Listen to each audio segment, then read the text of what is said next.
ମାଛର କୋଲା ସେ ଇଲାକାଟା ନେଇଯାଇଥିବ ସେ ଅଞ୍ଚଳ ତା ନାଁ ହେଇଥିବ ସେଇ ଅନୁସାରେ।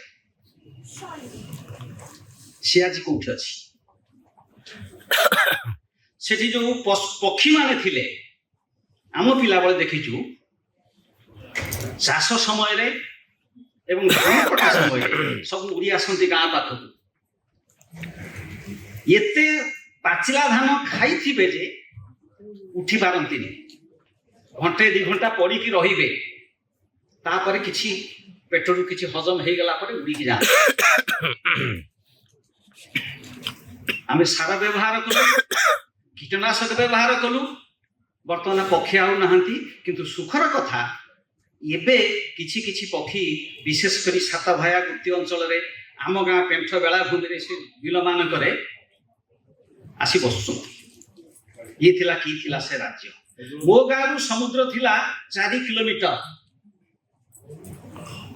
ବର୍ତ୍ତମାନ 100 ମିଟର ବି ନୁହଁ।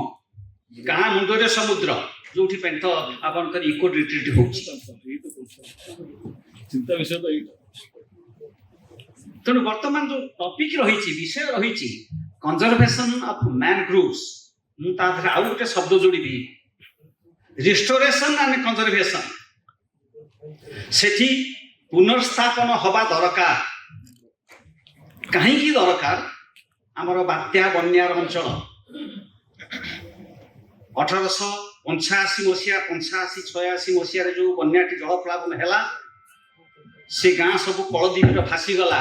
ଆମେ 3 ଖଣ୍ଡ ଗାଁ ଯୋଉଠି ଏବେ ଅଛି, ଯୋଉଠି ଲୋକ ରହୁଛନ୍ତି, ଗୋଟିଏ ହଉଛି ଡକ୍ଟର କେଳୁଶ୍ୱର ସ୍ୱାଇଁଙ୍କ ଗାଁ ବଡ଼ ନାଉକଣା, ତା ପାଖରେ ଗୋଟେ ଗାଁ ଅଛି ସୁନ୍ଦରୀପାଳ, ତାପରେ ମୋ ଗାଁ ପେଣ୍ଠ ପ୍ରସନ୍ନ।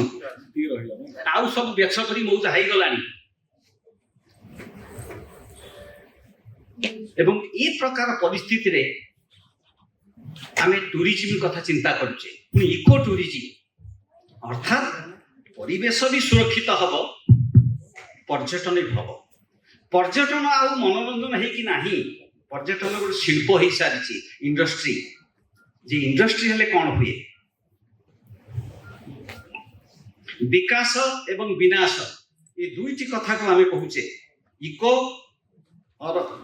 ଇକୋଲୋଜି ସଂରକ୍ଷଣ, ପର୍ଯ୍ୟଟନର ବିକାଶ।